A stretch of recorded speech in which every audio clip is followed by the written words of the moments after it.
You can shift, believe in yourself, and start to operate from there and focus on what you can do about yourself. Your wife will feel the effects. There's no way for her to ignore it when it's genuine. Today, more than ever before, I think our relationships are really struggling. You get to this point where you're like sitting with this chasm between you. It feels like the Grand Canyon. You're like, how did we get there? If you can start doing those shifts early on with some awareness, oh my gosh, how exciting. Do some rapid fire questions. What's one step a guy can take to increase or improve intimacy in a relationship? When is it okay, Ro, to throw in the towel and move forward with your divorce? Is the ubiquitous availability of pornography affecting relationships? So what is some bad advice that you are seeing? Like you're a weak man, you're beta. Want me to solve it, or do you want me to listen? How you say it matters. That sounds like the golden nugget. My gosh, everything shifts. And this is especially true for a marriage. You want to have truly, truly incredible, intimate sex. It starts with... What is the single best thing a man can do right now if he sees that his relationship is really starting to strain?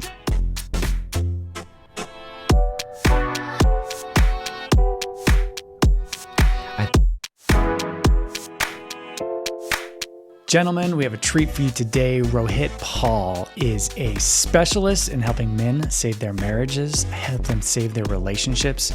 We have a fantastic conversation about not what you can do just to save it, but how do you fix any of the small little micro challenges that you're facing as you are going through your relationship, when you have kids, when you have the inevitable stressors that come up. What can you do to help out and improve upon your relationship? I learned some huge nuggets out of this one. I think you absolutely will too. Stick around with me. Let's get right into our conversation with Ro Paul. Thanks.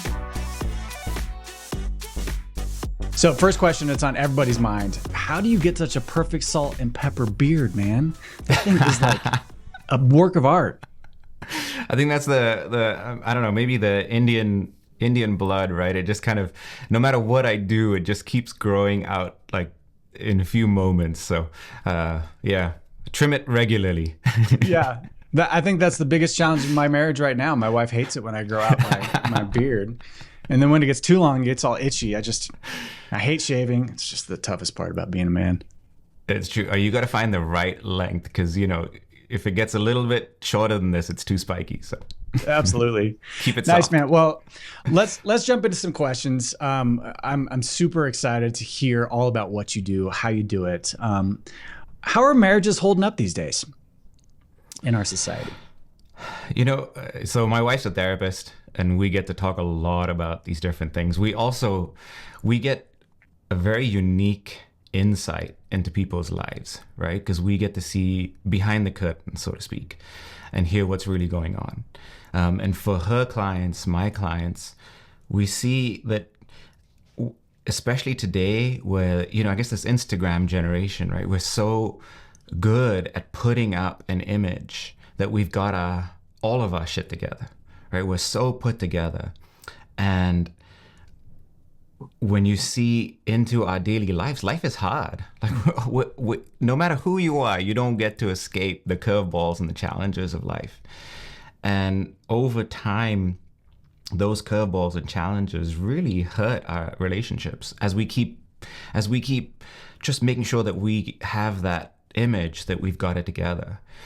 And so I think today, more than ever before, I think our relationships are really struggling with that facade. And then also you add in, you know, how lonely a lot of us are, because we spend so much time on our devices. We don't have those deeper connections and the time and space for them when we're really busy. And so, unfortunately, I think that generally speaking, our relationships struggle more than ever before. The loneliness is such a huge point, and I've talked about this on previous podcasts with other gentlemen too, is just like you said, right? We're on our devices. Those fathers who have kids wake up in the morning, they've got their W-2 job. They have to provide for the family. They're getting their kids out the door. They get going back to work. Their wife does their thing. They come home, do dinner, wake up, do it all over again. And that monotony can really drag on a man. And then add to it, just like you said, right? We've got the loneliness, no cordial, no relationships with other men, no tribe that they can be a part of. I can feel like that can just start to weigh a person down. So you feel like that's causing some of it too, then, huh? I do. It's interesting. I'm running a men's retreat next month. And in the lead up to that, I spoke to a whole bunch of men across the country. And I was honestly, genuinely surprised that one of the biggest challenges that every single guy could relate to was not having a trusted, close-knit community of guys to have real conversations with. Like, yeah, I've got my guy friends, and there's, one or two that are willing to go deep with me, get into it. But how we facilitate those conversations is difficult, because there's like 6, 7 guys, we're all hanging out, and someone goes deep and somebody else makes a joke about it, and that's it. Like, it just shuts down, And so pretty much everyone is like, it would be amazing if we could have a group of guys where we could feel safe and trusted to talk about all the real things, and then other people who were also interested in those conversations. Isn't that interesting that was the number one kind of challenge, that was common to everyone? We have our No-Code Gentlemen's Society that we've cultivated it just for that. We all have the same ethos, the same values, and we are able to open up and talk about that. The trouble is getting everybody together, especially this time of year. That makes perfect sense. So how did you get into this specific field in terms of helping dads? Okay, it's a bit of a longer story, so I'll try to give you the short version. Let's see. So I think I was married previously, and that marriage was, it was a wonderful start. There's just so much love between us. And then life happens and challenges come along, and we got married so young, we just didn't have the tools and the skills to be able to overcome a lot of those challenges. And I can take full ownership. There was so many things I do now, looking back, I did, that just kept putting a wedge between us and created more distance when I thought I was actually being helpful. And after that, I kind of went through a very, very difficult period and a lot of soul searching. We can dig into that a little bit more, but it was, almost a 15-year period, and met my now wife along the way, and slowly allowed myself to love again. And when we finally got married,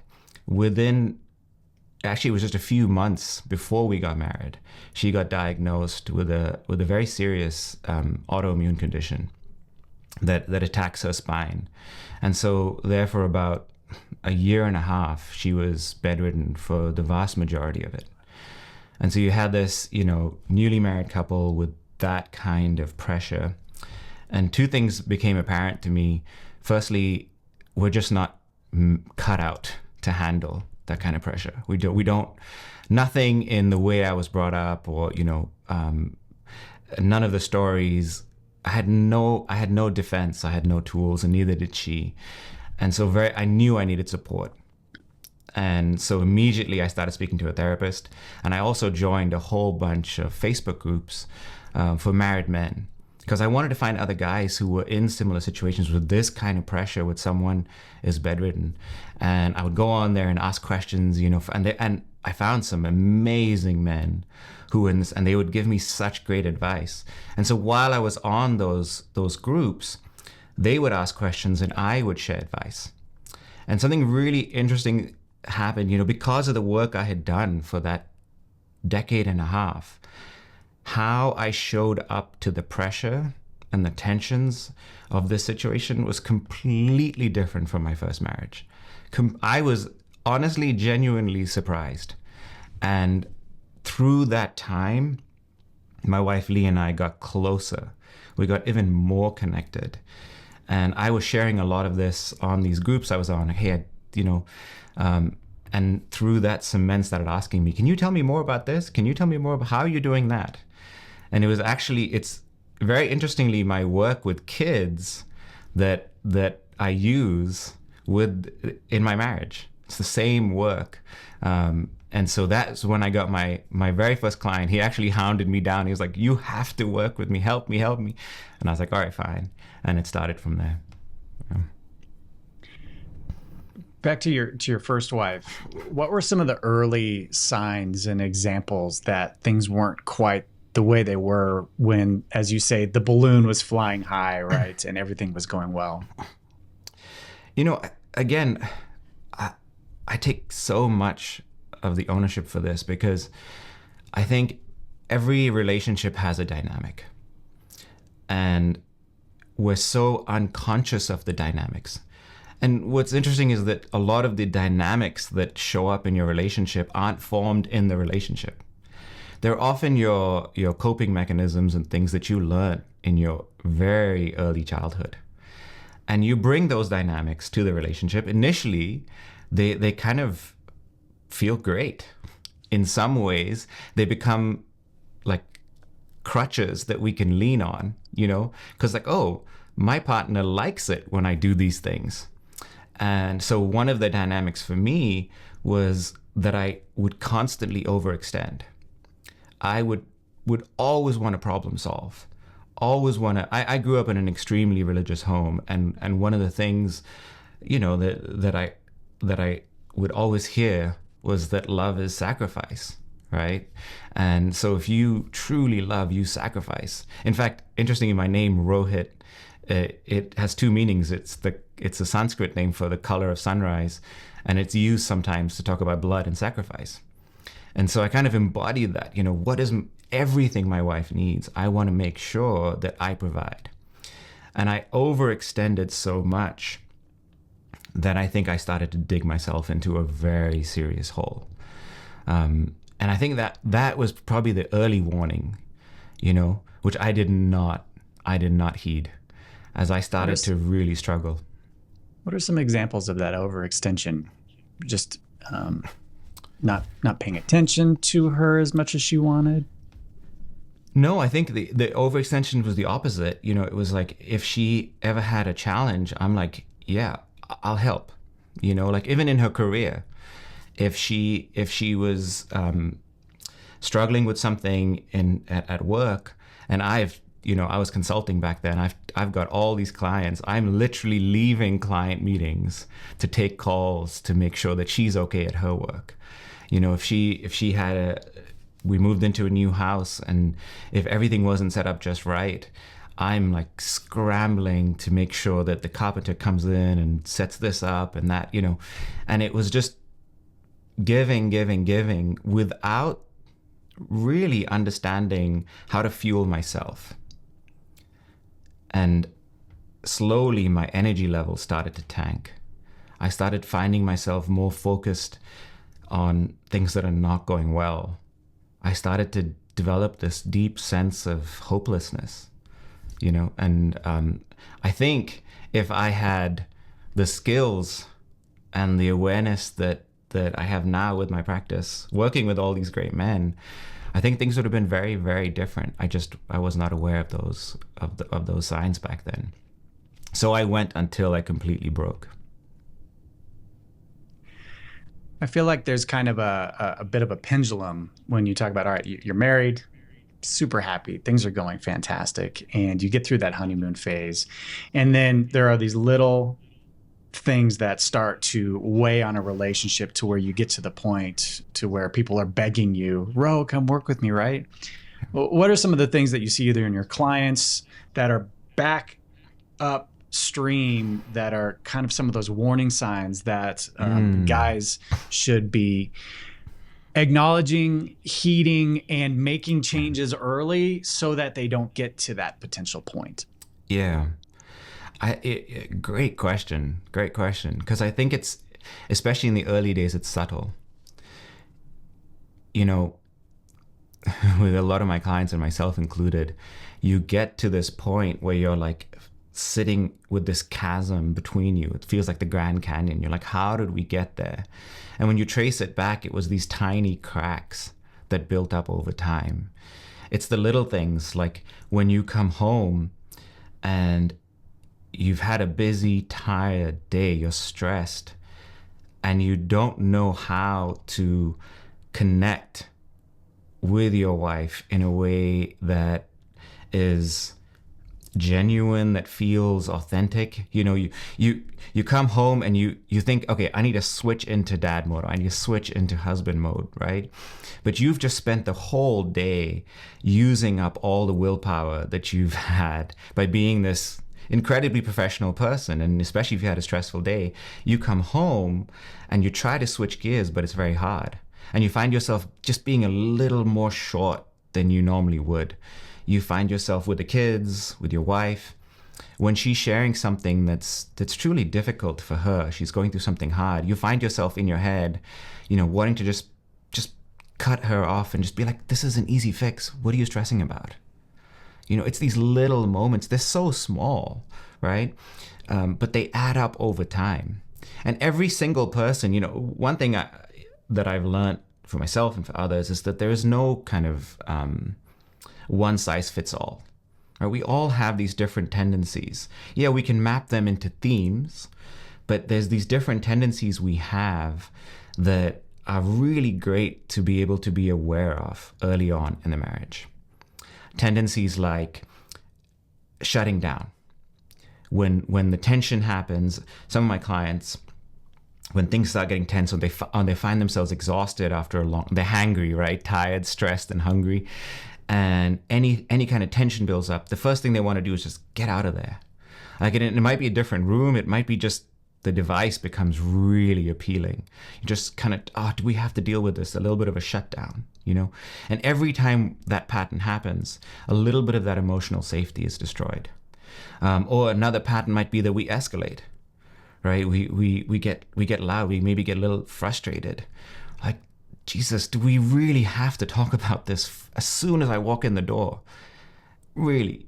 And we get angry.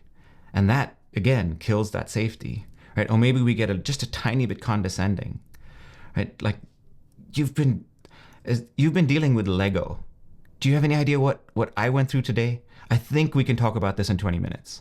We get that little bit of condescending. Or we get into over people pleasing. Like, okay, I'm so sorry. No, what do you need from me? Right? And that's that overextending where we're like, hey, let me take care of everything tonight. I'm exhausted. I'm drained. And now I'm saying I'm going to take care of everything. Right? And there's nothing wrong with that. It's just that when we use these patterns on repeat without any awareness of our own needs and how they affect our partner, add 10 years, and these tiny little cracks are the Grand Canyon. And it takes so much more work to reconnect when you've got that far apart. If you can start doing those shifts early on with some awareness, oh my gosh, how exciting. So those simple examples, right? I mean, you're stressed out. You come home from work. You want to just have a bit of a break. And then your wife brings up some of those things, and you, like all guys, we want to solve problems. That's our thing. What is a quick little nugget from your perspective to ground yourself as a man to approach that situation a little bit differently so that it doesn't start to cause those cracks? Great question. Well, I think the first thing is when you find yourself in that solution mode, can you have awareness of what's happening? I don't like polarizing us too much as men and women. There's some general themes that don't apply to every guy, don't apply to every woman. So I'm speaking in generalities here, but generally as guys, we like to be problem solvers. We like to, I can speak for myself. I like to face a challenge and overcome it. Give me a problem. It's so much fun to be able to solve it. And in some ways, that's how I feel my sense of value, right? I feel like I'm bringing value to the relationship. When my wife brings me a problem, I solve it for her. Absolutely. Yeah. And my wife is very much the opposite. Well, not the opposite, but just different in that sense. Like for her, she feels love and connection when we share an emotional journey. She's going through something difficult and she wants to know that I'm there with her. If okay, contrast a group of guys with a group of girls. Again, I'm speaking in generalities, okay? This is obviously not for everyone.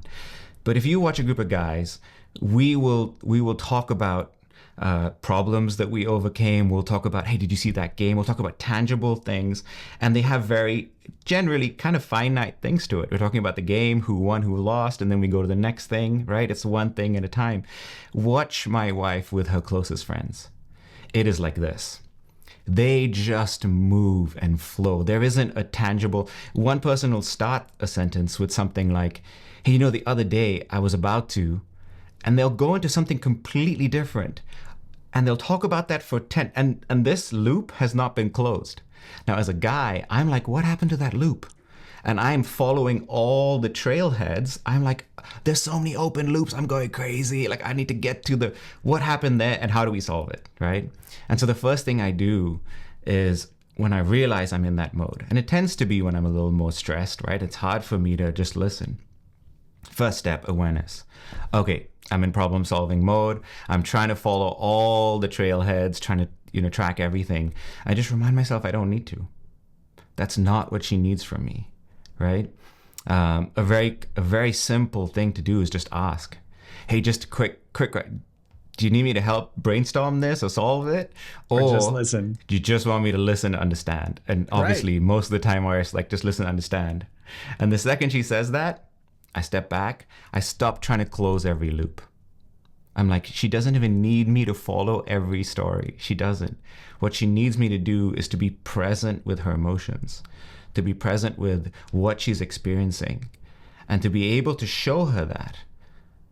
So I'm not up in my head with something else, right? And so I have some tools and techniques to help me to be present in that moment.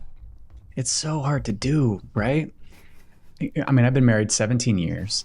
Yeah. And the challenges that we face are typical of everything that you're articulating now. Not to get too woo-woo, but when you talk about getting yourself in the present moment, that is the essence of mindfulness, right? So I've always talked about, especially when I was a firefighter and we were going into a cardiac arrest and I'm getting ready to run an entire scene, your adrenaline pumps up, your amygdala gets hijacked, and you have no real ability to clear your mind. You're living in your mind and you're not able to think clearly, calmly, and manage an incident with righteous capability. The same type of thing applies here. So I always talk about, well, okay, how do you get yourself in the present moment, right? And one cool, quick trick is, okay, if you look down and you're stressed out, your fists, they're unconsciously balled up. And if you look down, and oftentimes you'll see little marks on your palm from your nails and on your fists. So what I talk about is first, just breathe, right? So if your wife, in this case, is asking you these questions, you've had a stressful day and you look down, acknowledge, oh, my fists, shake them out, open them up, release your fists. Your jaw, for J, also holds a ton of tension, right? So if you can release your jaw straight down and then take one mindful deep breath, what that does in particular is it drops your blood pressure, drops your pulse, drops your anxiety, and it grounds you in the present moment. So now you can say, okay, maybe I should ask that question first, like you said, right? Is this a listening moment or is this a problem-solving moment? And then you can facilitate making that the capability to listen better. You hit the nail on the head. I think you had a very specific career where you were put in those situations and you maybe had to learn yourself. And I'm sure you had, professional development to help you to be able to manage everything that happens when you have that amygdala hijack. For most of us, we don't have any of that experience. I learned a lot of this because I worked with kids. Yeah. My main career for most of my adult life has been creating emotional safety for kids and understanding the amygdala hijack, right? Understanding that they don't have access to their prefrontal cortex, their rational minds in that moment. And so what can you do to help them to get out of that hijack? But interestingly, it's the exact same thing for us as adults. So often, and this is one of the biggest mistakes that come up again and again, is we try to solve all of these issues with the prefrontal cortex. We try to, but like you said, the amygdala has kind of got us hijacked, right? And so you're trying to use something up here that doesn't have access to full functionality in that moment. And so if you can create a default pattern interrupt, just like you did, in those moments, oh, what a game changer. What a game changer, because instead of thinking, okay, what do I say? What do I do? And trying to use your rational mind, you instead use the body. One of the, I guess, journeys that really helped me with this work was discovering yoga. Now, I'm from India, but I grew up in a family that this wasn't part of our everyday lives. And I discovered yoga as an adult. And one of the interesting things for me was, it was during that really difficult time in my first marriage where I was struggling. And for some reason, I thought that I should go to this yoga retreat. You know, we were at the end of our marriage, we were going through a divorce, and I just needed something, I think. And so I just went to this retreat, and it was just me and this other yogi, this dude in the forest. We were literally mud floors, right? And one of the things he said to me was that most people don't understand that yoga was really designed for kids. Because as a child, we're trying to teach a child all these skills and thoughts, how to be happy, how to relate with others. But a lot of these things are quite metaphysical. How do you get an 8-year-old to think about those things, or a 6-year-old, right? Instead, teach them how to use their bodies. That's something tangible they can work with. And often the body, you know, the book, The Body Keeps Score, right? Often the body is what's giving you those early signals that something's out of whack. Even more than all the thoughts and all that, your body is showing you, just like you said, every person has something different. For some of us, it's we hold our tongue really tight against the top of, you know, we all have different tells, right? But if you can be aware of that. And he helped me to understand that if you want to shift things, start with the body. The emotions and the mind can follow. And so with my clients, one of the biggest things, and this is for me too, is how can I leverage my body, my physical state in those moments? So if I can be aware, if I have practices to help me be aware, shift my physical state, my gosh, everything shifts. And this is especially true for a marriage. Because unlike any other relationship, your wife knows you inside out. She knows all your tells. And she knows them to the micro level. Have you read Blink by Malcolm Gladwell? One of the things he talks about is this thin slicing, where they would slow down moments to, 1/24th of a second. And it's all these little things our body does in communication that can send massive signals to the other person. And it's all being taken in by their subconscious. It's not rational because literally the eyes could not pick up on how subtle it is, right? Could not interpret it rationally, but the subconscious can. And so your wife is seeing all these little things. So if you're trying to think of a trick, even that question, if you're trying to think, okay, you know what, I'm in that moment, so let me ask that question. Do you want me to solve it or do you want me to listen? How you say it matters. You can take any tool can be changed into a weapon if you're not using it well. Oh, wait, hold on a second. Are you just trying to, do you want me to understand or can I actually help you fix this? Yeah. You see how it changes immediately, right? Yeah. But if you change your state, if you change your physical, just like you said, and you can relax, get out of that amygdala hijack, then when you use those tools, there's so much more connecting.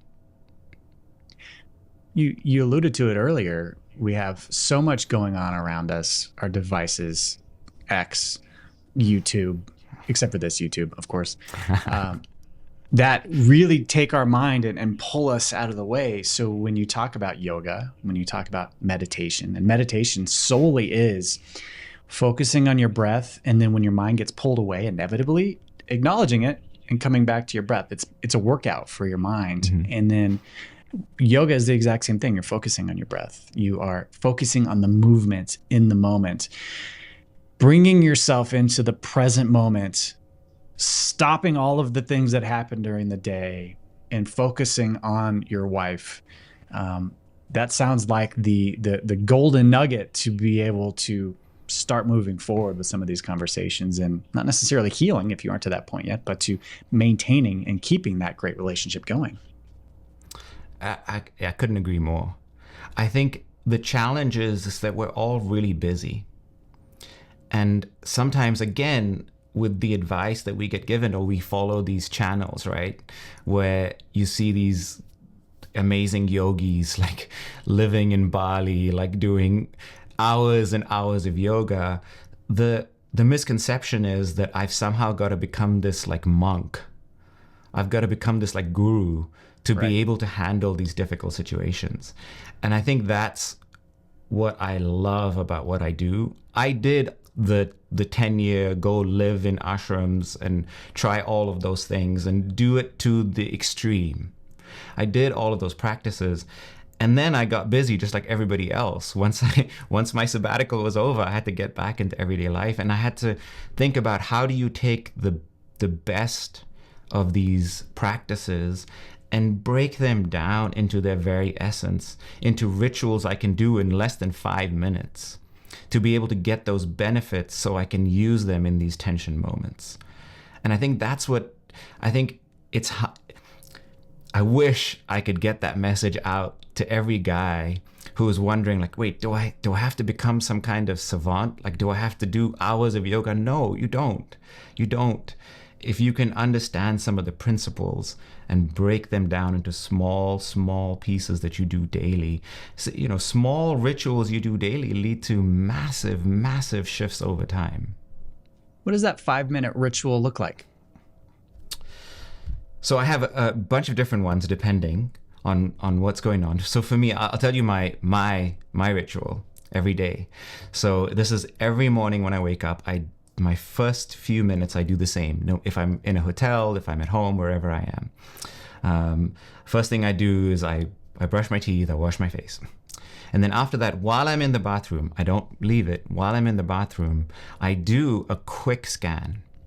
So I'll close my eyes and I'll start from my head down to my toes. I'm just talking a minute and a half. And all I'm doing is exactly like you said, I'm scanning down through my forehead, my eyes, my jaw, and I'm just noticing tension or relaxation. That's it. Just that simple 1.5 minutes every day. When I am in a tension situation, the awareness is there. I can notice my jaw. But if I don't have that little practice, it's very hard for me in those tension moments, right? So that's the first thing I do. It takes just a moment. Second thing I do is I just check in with myself. What am I feeling? I don't need to do a big, long thing. I just do it in a couple of moments. My tool is, I call it mood words. I just say a couple of words to represent my mood, right? I'm feeling kind of stressed. I'm feeling anxious. Or I'm feeling excited. I'm feeling driven. Research shows that if I will take a moment each day to just identify what I'm feeling and increase my vocabulary over time, my awareness grows by leaps and bounds in my emotional intelligence. Such a simple little tool, a few moments first thing in the morning, right? So that little sequence right there, I do it every single day. And because I do it every single day, when I'm in the heat of the moment, I can feel my body. It gives me the signals. I know exactly where I know how to shift it. I know what I'm feeling, and then I can leverage that in my communication, in my relationships, even in my work. It's the hardest thing to do, yet probably the most important. It's so easy to grab your phone after the alarm on your phone wakes you up and start checking social media, see what happened, look at all the different stuff. Yes. And then your mind gets sucked into this void from the second you wake up until the second you go to bed. Yeah. So doing something like that, I'm going to Yeah. start it. Yeah. That's very impressive. And truly you can go really deep with this, right? And this is the thing again I love about what I do, because if I can show my clients, and I'm deeply passionate about neuroscience. I mean, it was a, you know, absolute essential for the work I do with kids. And if I can show them the research and show them why these specific tools are so helpful, and then help them to put those habits in place, right? Just like any coach, a big part of what I do is helping clients to be able to overcome inertia and put those habits in place. And then the accountability and tracking to make sure that they actually follow through with that. And once they start to practice these little things, I can then show them how to leverage it in every area of their lives. For example, you take that tool like mood words. When we start to get the relationship healthy again, where their wives, very often I'm working with men where their wives are completely shut down. They've maybe moved into a separate room. They've maybe moved out. They're talking about divorce. They don't want to talk about what's going on. They have all their walls up, right? But first this using mood words for myself to become aware of my emotions. I can then also leverage in my communication to share my emotions in a very specific way that doesn't trigger my wife. And again, the tool I can use is mood words. When the relationship starts to get healthy, I can now use mood words as a very quick check-in with my wife to be on the same page. One of the biggest challenges in your marriage is that you don't have much time, and you want to be connected daily, and you want to be connected on an emotional level. So one of the things my wife and I do every single day when we walk the dog is we do a mood word walk. It takes less than 6 minutes, right? About 3 minutes each. I'll share my mood words.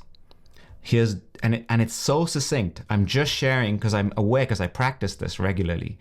This is what I'm feeling, and this is why. And in a sentence, no more. And the only thing that we can do for each other is listen.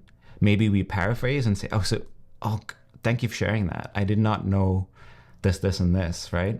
And we appreciate each other for sharing. We don't do any problem solving. We don't do any logistics. We're not trying to fix things in that moment. We have another time where we can do that, right? And then we swap, and then she will share her mood words. And this takes just a few moments. But what a difference it makes to be on the same page first thing in the morning.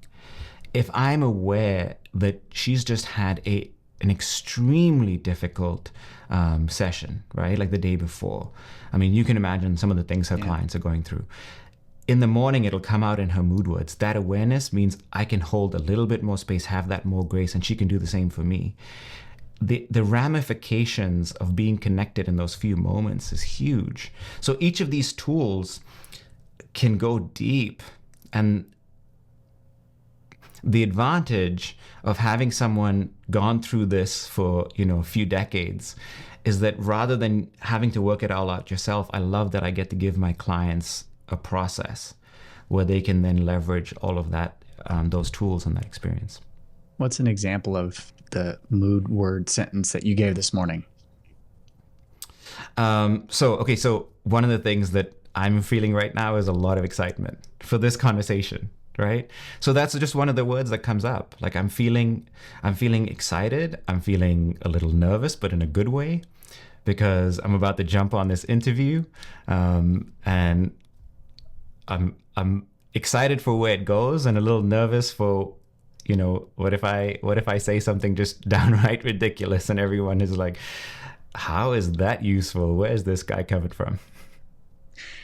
So it almost sounds, to put another way, you take your walk in the morning, which is amazing. And you just talk about what your feelings are, what you're looking forward to for the day. So it's not necessarily any negative connotations. It's, you've done your scan. Here's what came out of that scan. Let's move on with the day. Definitely. One of my clients said to me that he didn't even realize that on a subconscious level, he was labeling his emotions constantly as good and bad. And in fact, he would think of some emotions as downright evil, like they were wrong. He was wrong for having them. Now, what happens when you shove that emotion down? It doesn't go away. It's there, it exists, and it comes out sideways. My wife and I say this all the time to each other. Let's do our work so that things don't come out sideways. Things can come out sideways so easily. We're running late, and I make a sarcastic joke about it, right? Actually, what I want to say is I'm feeling anxious that we're running late. That's what's really happening. That's the mood word, anxiety. But if I don't do this work, if I'm not aware, if I think that's a bad emotion and I shouldn't be feeling that way, then I end up making a stupid joke, and she feels the judgment, right? She feels like now I'm putting all the blame on her, and I've created tension in a moment that didn't need it because I lacked the awareness. I came to a pretty significant realization earlier this year.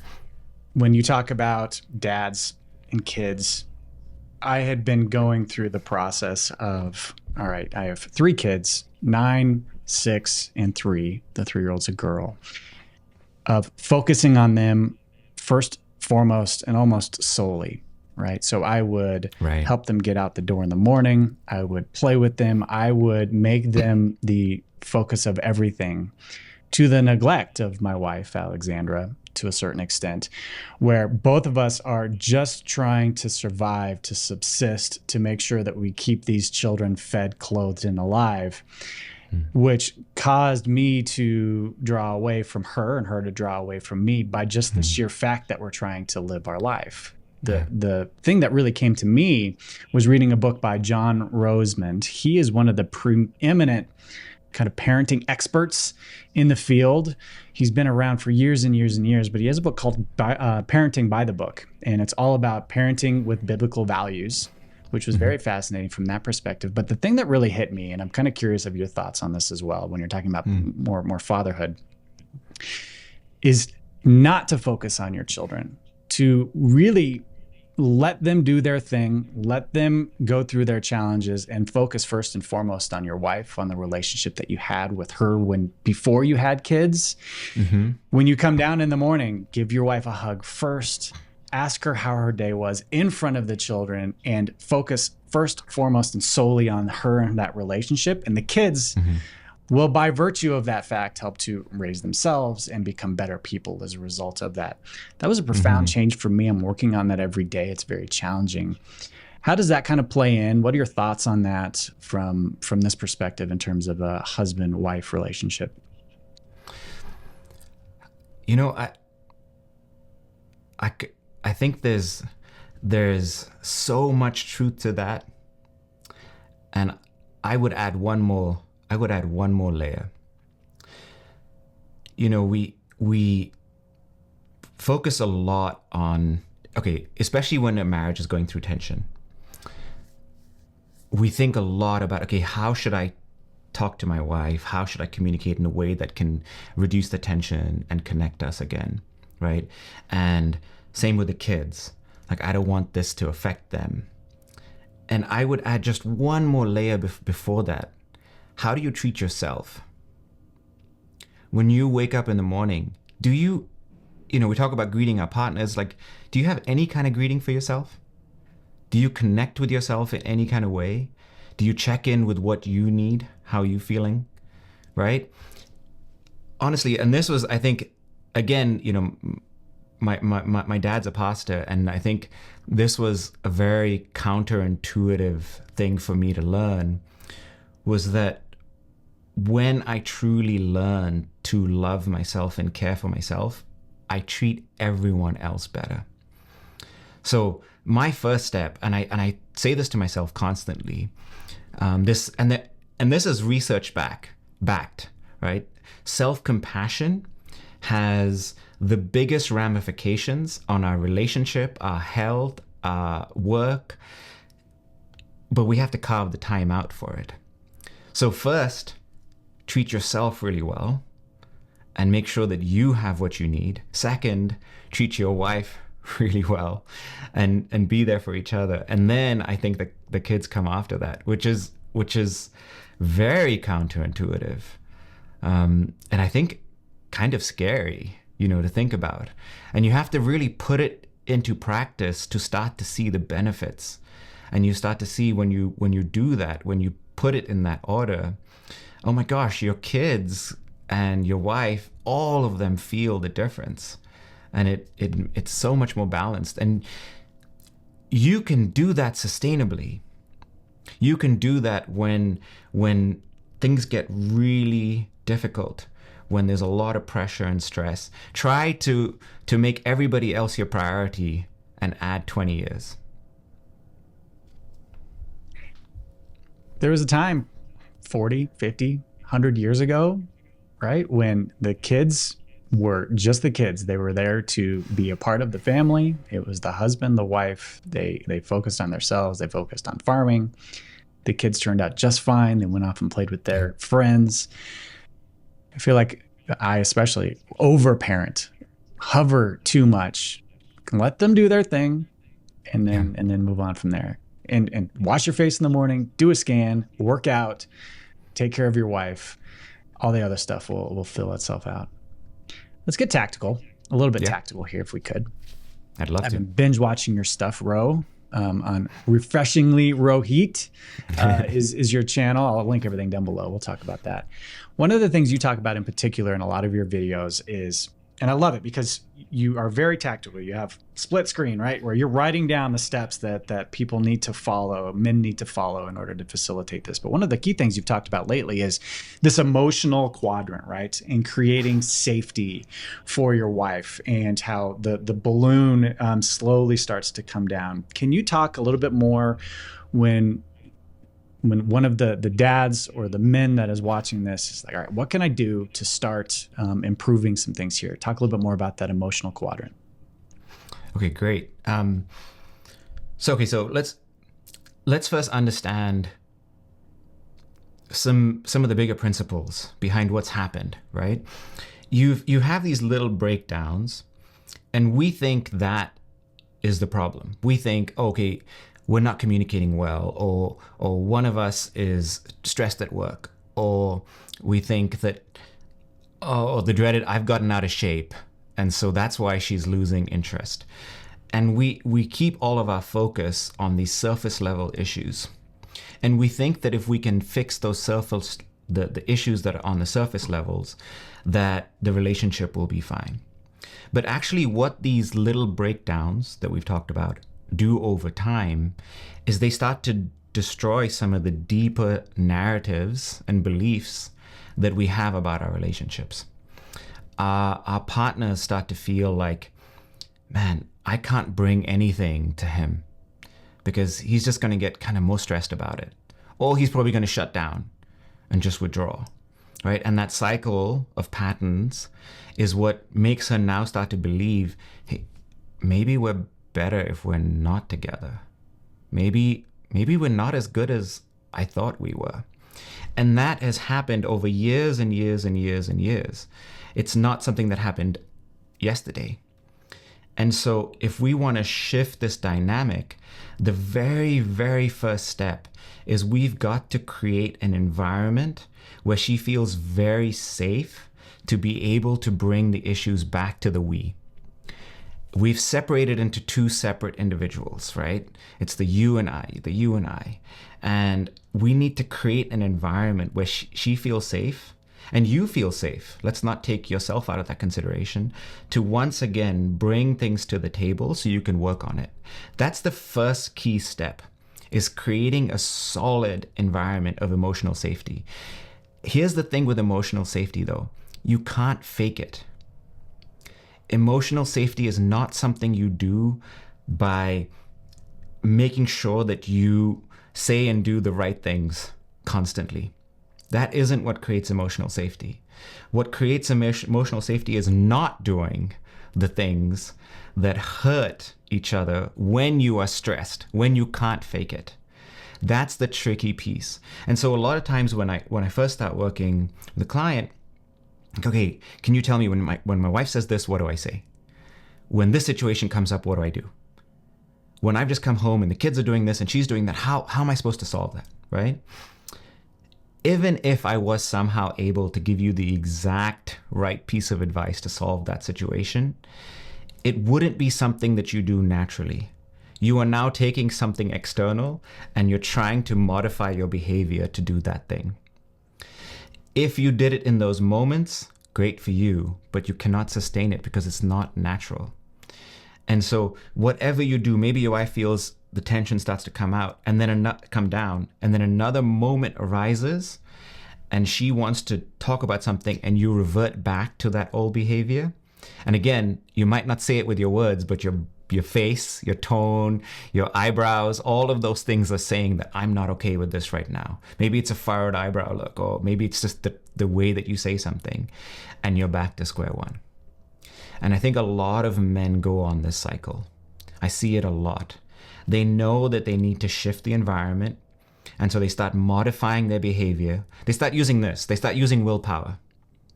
Because willpower is a muscle, and it gives out. So you're using all your willpower to say and do the right things. Don't get upset. Just stay stoic, stay stoic, right? And then you use up that willpower and bam, you blow up or you shut down or whatever, and those old patterns come up and you go straight back. So learning how to shift these things from the inside out so that you naturally do and say the things that create an environment where she feels safe to speak is the essential starting point for pretty much every guy. And it starts with grounding yourself, getting in the present moment, right? So that you are acknowledging in your head, okay, this is a moment, calm down, move forward. Absolutely. What does a coaching session look like? You know, somebody comes to you and says, all right, I need some help. What are some of the first things that you're doing and saying in order to kind of kick this off? It can feel, I know, especially for me, and I'm sure for a lot of guys, oh, I'm going to counseling. I need to get help for this. Just making that decision is tough enough. Yeah. So how can you ease into that process? And what does it look like, you know, if someone is sitting down with you? And you've got some good questions. I love it. Well, I think, okay, so very often we think that a relationship coach is going to start with like tactics and do this and say that. There is a lot of tools to help us. But the very first thing I want my clients to understand is that behind the things that make it difficult to connect in a relationship is fear. Behind why she is shutting away, why she's pulling away, why she's saying that she is not interested, or she's saying like, I don't believe in us anymore, is because she is afraid that things aren't going to change. She's afraid that there is no way out, right? Fear is behind that. Fear is also behind my toxic behavior. Fear is behind the things that I do that destroy emotional safety. And so really I want to start there. And especially in that first session, so much of what I want to show my clients is that they don't need anything external. What they need to do is to get out of their fear selves. See, think about it as when the person you love the most in the world, the person who you have depended on 5, 10, 15 years is suddenly saying, and for many men it feels like it's come out of the blue, right? Because just like me, you don't notice those signs along the way, says, I'm done, or I love you, but I'm no longer in love with you. It is such a shock it's a blow to the heart, to the gut. Your whole world is shaken. You might lose your family, your time with your 50%, maybe more of your time with your kids. What about the house? It's just so much. And in that moment, that fear is now what's driving what we say and do. And our partners pick up on it. Whether it's trying to convince her with logic, whether we start throwing our emotions at her, like, how could you, come on, just give us one more chance, right? So what I want to do is I want to help my clients to shift out of that identity. Like James Clear talks about a lot in his book, Atomic Habits. When you're trying to change behaviors, if you focus on just outcomes and you just focus on the behaviors, you've got a hard road, right?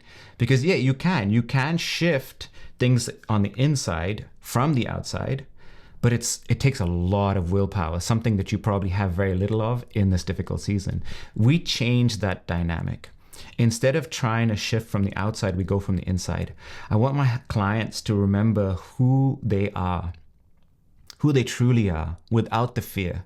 If I can help them, and this is again a lot of the work that I've done with kids, if I can help them to overcome their fear, not by using the rational mind, but with other things, to step out of their fear self and into their free self. And if I can give them a glimpse of what that looks like and give them access to it, the changes are much quicker, much, much quicker. And so that's really where I start. Who are you at your essence without the fear? Get them to experience that and start to make little shifts from that identity. And that's where all my focus becomes. Makes complete sense. And being able to acknowledge that you're in that space and know that it's not the end. There are tools, there are capabilities to bring it back full circle. Let's do some rapid fire questions. Yeah. So actually, can I jump in? There's something you said that I think is also very, very interesting about this specific work, right? Is when you are able to reduce your fear and you're able to accept the situation as it is, something radical happens in your interactions with your partner. It's very counterintuitive. One of your biggest fears is, what if she leaves me? What if she goes? My whole life is going to fall apart. So very counterintuitively, I help my clients to embrace that reality. It is scary and we have to do work with it, but we get there. When my clients are able to fully accept the situation, accept all the possibilities. Okay, yeah, we might end up in a place where we go down different roads and we're going to be co-parents. When they can fully accept that, they step out of that fear.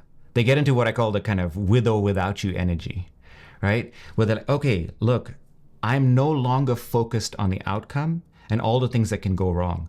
What I'm focused on is the process. I'm focused on being present here with you now. Wherever we head, it doesn't matter.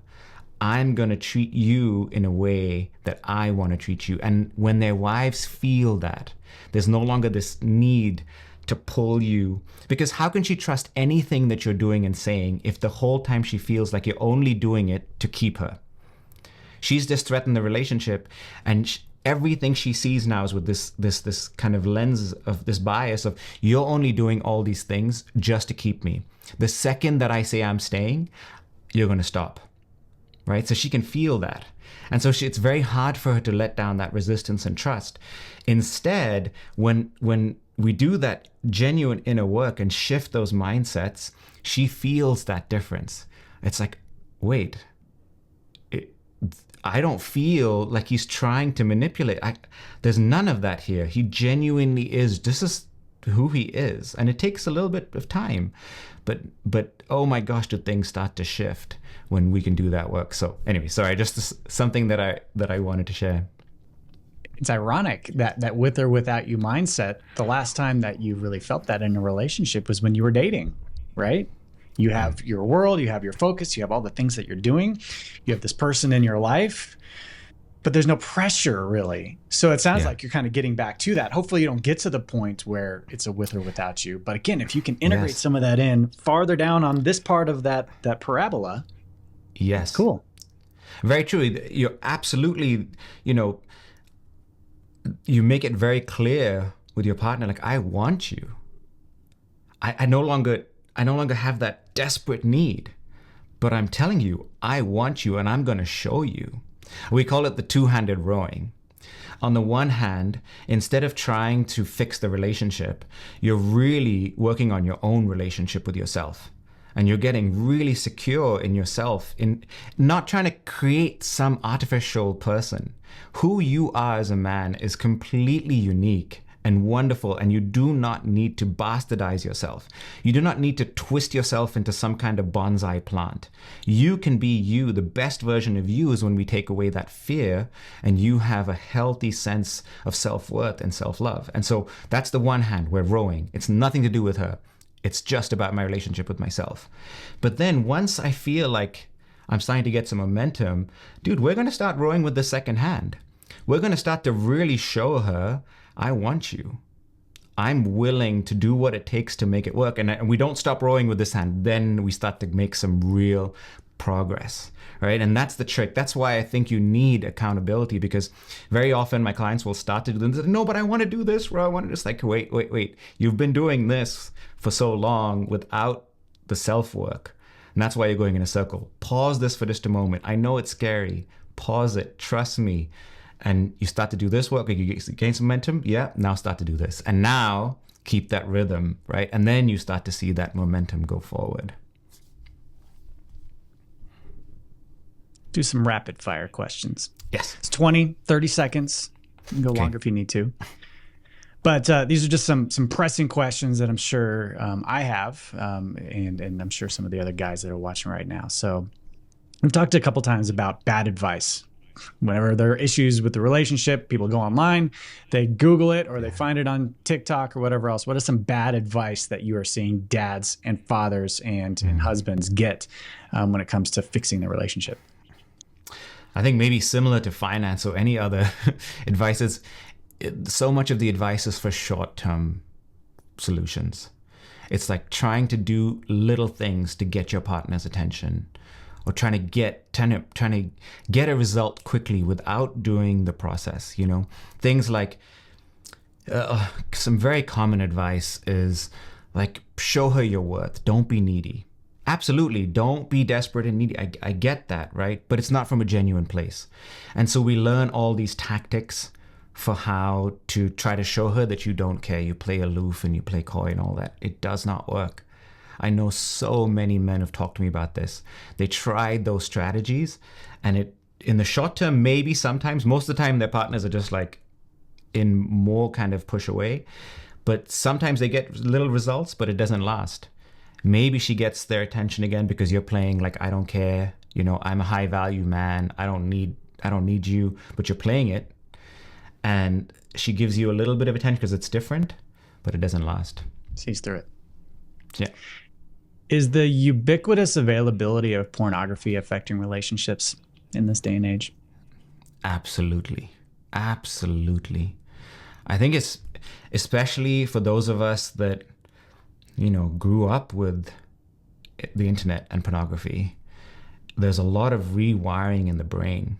Okay, so people think of it as they focus very much on maybe the betrayal, or it's like cheating, or it's bad. I'm more of a consequentialist, right? I'm interested in what are the consequences. And there's so many consequences. There's consequences for sex because your neurons are literally learning to fire with a flat 2D environment. There are no smells.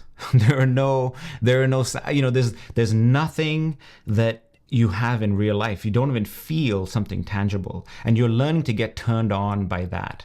This virtual person has no emotions you have to deal with. In a real relationship, there is constantly all of those things, smells and touch and emotions going all over the place, right? And it's for a lot of men, it can reduce their ability to stay present during sex and to feel really satisfied. There's also more consequences. There's deeper secondary consequences. When you get used to giving away some of your brain's happy chemicals to those things, dopamine and so on, you create a scenario where you have less for other things. So now you're just not as excited about things. It's your fuse is much shorter.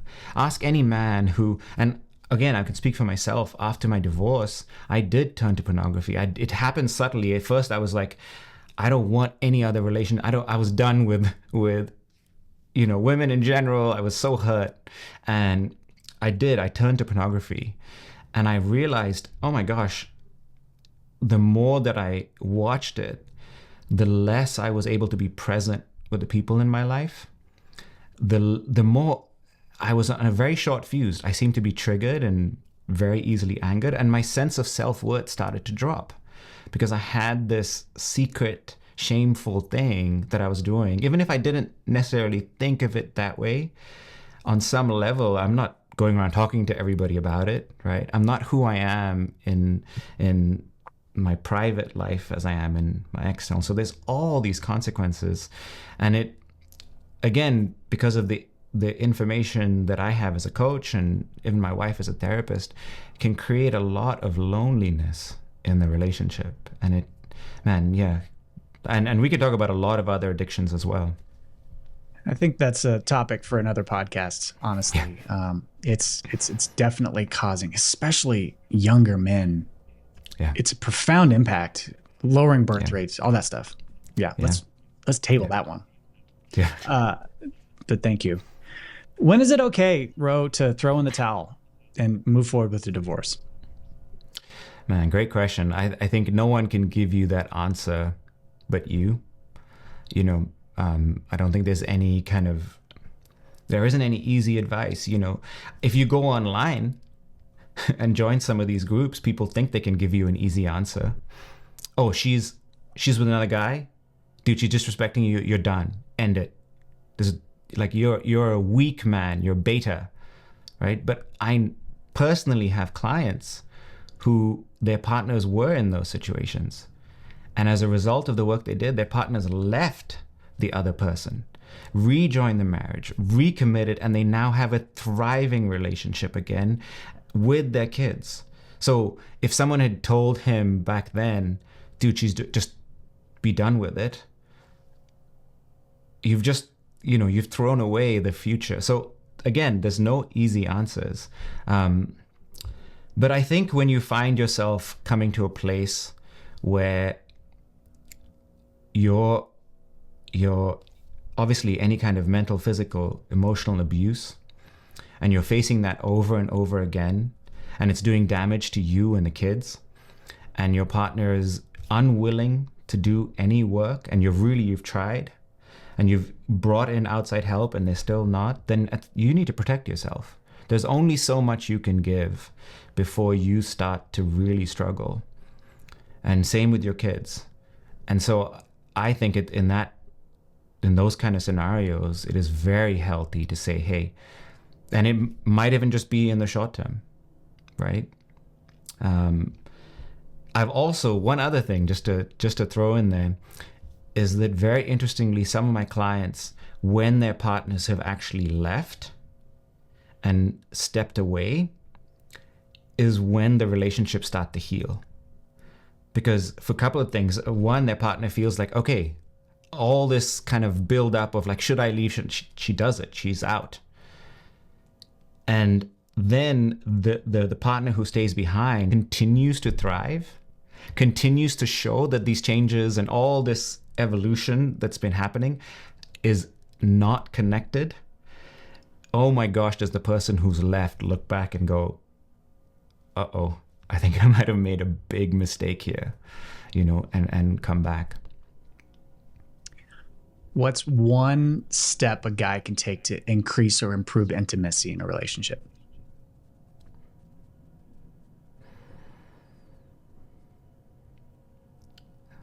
Being in touch with his emotions, not on a superficial level.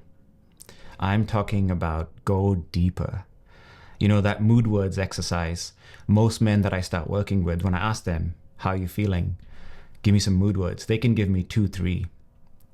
I've been doing this so long, I could probably give you 20, and my vocabulary has really increased because every time I practice, we can get into another session, but there's different ways I increase my vocabulary for those. I also rate my emotions. All of these are research back to show that you get more of emotional intelligence. The effect that has is that I'm able to manage my emotions well, but I'm also so much better at understanding my partner's emotions. And really that's where it starts. Physical intimacy, all of those things come down the line. You want to have truly, truly incredible, intimate sex. It starts with that emotional connection. And you can only control the piece that you can, and that's yours. When you are in touch with your emotions and can work with them, when you can master your emotional state, Yeah, let me just say it gets very, very exciting. I've got two more questions for you. I think the most Mhm. important or pressing questions for you. Before we do that, though, where, Paul, can people find you and learn more about you, sir? Okay, so the best way to find me is probably YouTube. And I know you said you put a link to my channel down there. Um, I do a lot of presenting, and many years ago I got given the nickname Refreshing Rohit. And so that just became my handle for all the social media. I am on Instagram and Facebook, but you'll see I'm not kind of consistent with posting on there. They're just not my platforms of choice, so to speak. I don't go on there very often. So in the end, I decided to just focus on YouTube because I spend a lot of time. So YouTube. There's also my website. It just has some landing pages where you can just book a call with me. Really is the main purpose of my website, and that's kindlingrelationships.com. That men's retreat, I'm sure, is sold out. You going to do more of those? Well, I think so. My wife and I talk a lot about where we're headed. We both do very similar work from different places. And she, as a therapist, goes very deep and works with trauma and things like that. And we want to work together. And one of the things that we are very excited about doing in the future is doing retreats for men, doing retreats for women, doing retreats for couples.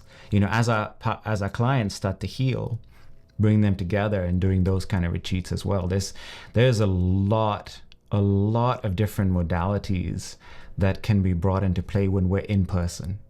With the advent of AI and all, it's exciting and all of that. And I do think there'll be some things that you can get incredible advice, but it's very different when you're face to face and in person with someone. And so we're very, very excited about doing those. Couples retreat, sign me up. I'll be first in line. Okay, done. Final primary question for you, Ro. What is the single best thing a man can do right now if he sees that his relationship is really starting to strain?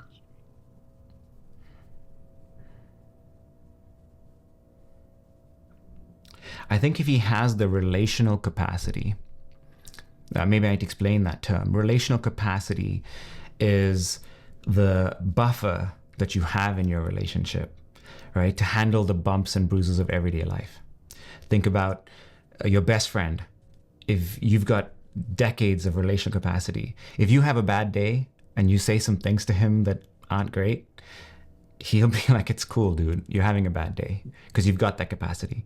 But if you've just met someone for the first time and you give them a lot of that bad day stuff, they're probably like, oh, okay, this is not someone I want to associate, because you've got very little relation capacity.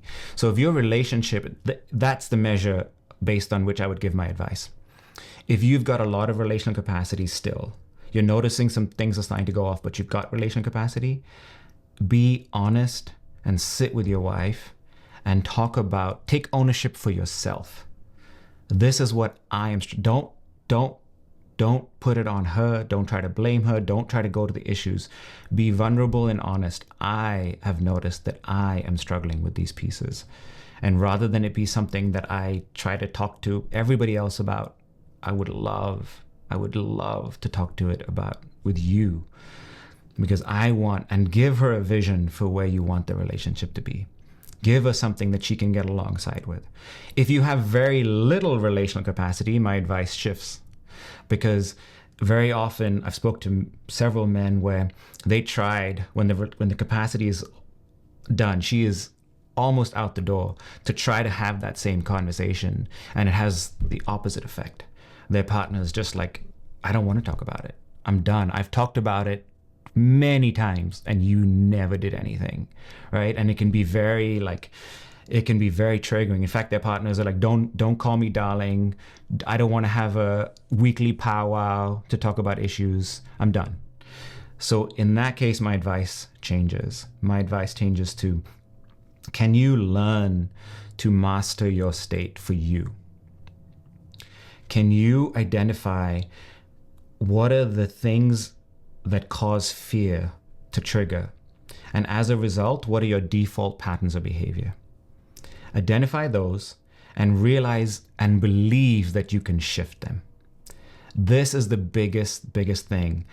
I think this the pop psychology, pop therapy, all of that stuff that we have, is that people start to label themselves.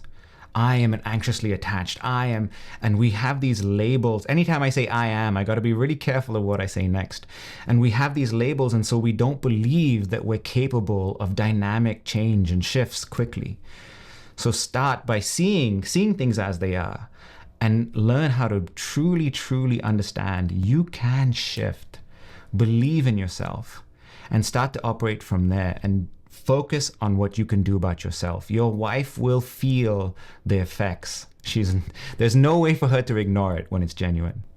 And so that's where I would put all my focus if the relation capacity was shot and crunched. I ask this question to every one of my guests. I've stolen it from Graham Cochran, who is a kind of a business guide and coach. It's diamond advice. So Lee, your wife, is she feeling better? How's she doing? She is. Thank you for asking. We found some incredible medication and great doctors, and she is thriving again. So yeah, that's fantastic. And kids are on the horizon. It sounds like very much. Yes, we had to, as a result of the the autoimmune condition, there's some medical kind of hurdles we needed to jump through, and we jumped through them earlier this year, and so we're literally starting to try now. So fantastic. Yeah. So you have 1, 2, 3 kids, however many you're going to have. You're down the road, 18 seasons, short seasons have passed. Your kids are out of the house. You've taught them as much as you can, but they've forgotten everything except for one thing. Doesn't have to be related to what we've talked about. What is the one thing that you want your child to take with them for the rest of their life in terms of knowledge or diamond advice? This is so, and I watched through some of the interviews that you had on your channel, and I saw this diamond advice, and I started thinking about it. And then something I tell my clients all the time is that one of the most authentic things you can do is not pre-plan. We'll drill the skills and we'll drill all these tools for how to handle a conversation, all of that outside of the relationship and tension. And in the moment, I want you to forget about all the frameworks and just be, because that's the best you can be. And so I tried that. So I've not pre-planned this at all. I think what I would want them to know is that the best version of themselves is when they are truly,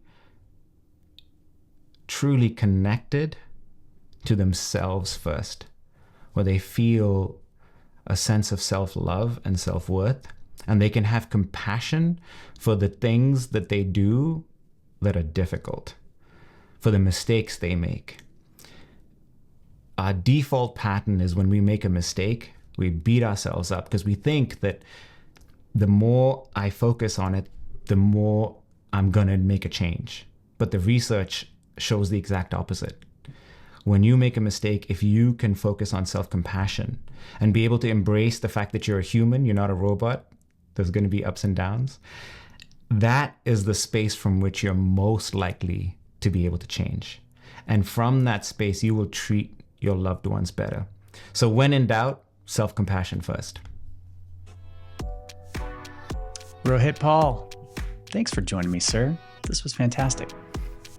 An absolute pleasure. Thanks so much for having me. We're going to have to do another one of these for all these other topics. Maybe we can do it on my channel. Agreed. Let's do it.